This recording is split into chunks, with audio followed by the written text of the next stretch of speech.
The wind screamed across the Mongolian steppe like a ghost from the past, cold, relentless, and eternal. In this harsh land, where men lived and died by the horse and the bow, a legend was born. His name was Temujin.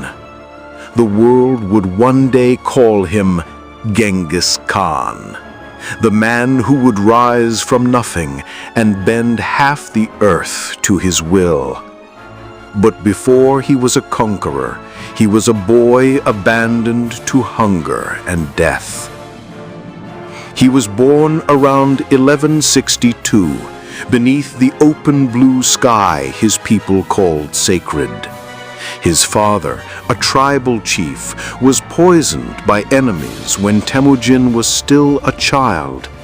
The moment his father's heart stopped beating, the clan turned their backs on his family, leaving his mother and siblings to starve among the frozen hills. Alone, without protection, Temujin learned early what the world truly was: merciless, cruel, and ruled by strength. He hunted small animals to survive, trapped fish from icy rivers, and ate wild roots to stay alive. Every sunrise was a battle, every night a promise that tomorrow might be his last. But within the young boy burned a fire that refused to die. Betrayal did not break him, it forged him. He learned to lead not through fear of death, but through mastery of it. He grew into a man who understood one truth: loyalty was worth more than blood, and fear was more reliable than love. When he began gathering allies, he did not promise them wealth or comfort. He promised them victory or death. And men followed him, because his eyes held something terrifyingly certain: destiny. Temujin united the scattered Mongol tribes through both cunning and brutality. Rivals who defied him were crushed without mercy. Those who surrendered were treated with unexpected fairness. He rewarded courage, not birthright. A slave could become a general if he proved his worth. But betrayal, even once, was paid with extinction. His methods were ruthless, but they worked. For the first time, the steppe that had been divided by endless blood feuds began to move as one under his command. In 1206, after years soaked in blood and dust, the tribes gathered on the banks of the Onan River. There, they raised Temujin upon a white felt rug, a sacred symbol of power, and proclaimed him Genghis Khan, universal ruler. Drums thundered, banners whipped through the wind, and the sky seemed to tremble. He had achieved what no Mongol had before: unity born through terror and genius. Under his command, the Mongol army became an unstoppable machine, fast, disciplined, and precise. Every soldier could ride for days without rest, living off horse blood and dried meat. They communicated with signals of smoke and flags, attacking from impossible angles, disappearing into dust before the enemy could react. Cities that once mocked the Mongols soon whispered his name in fear. Genghis Khan did not fight for glory. He fought to conquer chaos itself, and he was only just beginning. The world had never seen anything like the Mongol army that thundered across the plains. They moved like a storm, silent at first, then roaring, unstoppable, leaving nothing but smoke and ashes in their wake. Genghis Khan's power was no longer confined to the steppes. His ambition now stretched beyond the horizon toward kingdoms of wealth, arrogance, and betrayal. And the first to feel his wrath would be the Caspian Empire. In 1218, Genghis Khan sought peace. He sent a caravan of merchants to the Shah of Khwarezm, offering trade and friendship. But arrogance blinded the Shah.